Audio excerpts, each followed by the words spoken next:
Hey there. I was sitting outside yesterday and I thought, you just can't live in a prettier place than where I live.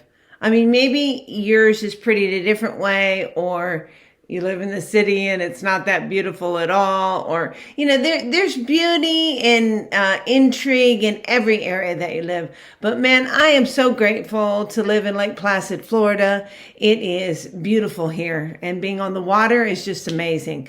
Anyway, I was sitting outside and I saw animals. So I started counting, and I counted 12 different animals. This is in 30 minutes, maybe an hour, and in 14 different flowers. I mean, come on. It's like I live in a terrarium or something. Isn't that what they're called? Something like that. Anyway, an aquarium, a terrarium, whatever it is, it's gorgeous here. And I saw this huge toad. I mean, huge. It was big, hopping. And I remembered that years and years and years ago, and I'm talking about when I was 12 or something like that, my dad, who was a pastor, did a message called One More Night with the Frogs. And it's gone on in my family. I mean, we have used it, especially my mom and I, for everything, like times I was getting released from jail and the next morning I was going to be released. I'd say, hey, one more night with the frogs. It's just become like a joke in my family. But I was thinking back, part of the reason it sticks out to me is because the message itself was so good. It really was. It was a story about the children of Israel and how they were in captivity with Pharaoh for years and years and years, and they were treated extremely poorly. And it was a terrible time in that country's existence.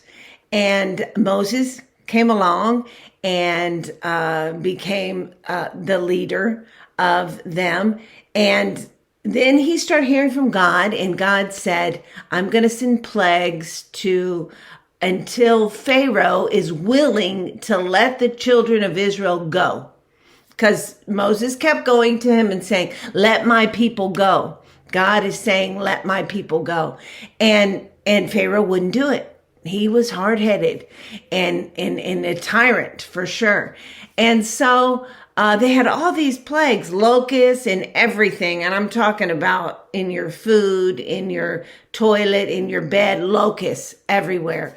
All the firstborn children died. I mean, all kinds of terrible things happened. But one of the plagues was frogs. And frogs everywhere. Frogs in your food, frogs in your bed, like I said, frogs all over your house. Everywhere you step, you're stepping on frogs, frog guts, gross, right? So Moses came to Pharaoh and he said, God will remove the plague of the frogs if you'll let the children of Israel go. And he said, I'll come to me tomorrow and I'll answer you. So Pharaoh was willing to spend one more night with the frogs until he made up his mind. And boy, how often do we choose to spend one more night with the frogs? So often. Listen, when God is showing you something or telling you something, or to get out of this relationship or quit this job or move from this town or stop stressing, stop worrying, we need to pick up and do whatever it is that God is asking us to do so that we're not spending one more night with the frogs. We have a choice. As soon as you're sure that you've heard from God, you then have a choice. Will I obey what God says and get the positive results? Or will I continue living the way I'm living, or choosing what I'm choosing, or staying in this relationship? It could be a friendship that is zapping me of all my energy and strength, or is leading me into temptation that I should not be involved in. The Spirit of God lives in you. If you belong to Christ, the Spirit of God lives in you. And if he lives in you, he's talking to you all the time. And so it's your job to get quiet and pay attention and listen. And you can hear from God and not obey him.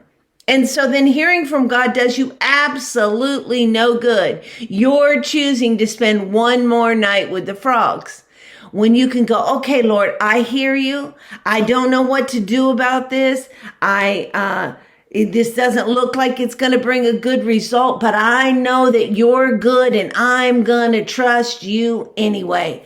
I don't want to spend another night with the frogs. I don't want to spend another night in separation from you, on drugs, in a bad relationship, at a job where they don't appreciate me. Whatever the case may be, when God is telling you to do something, trust him enough to be obedient and walk away.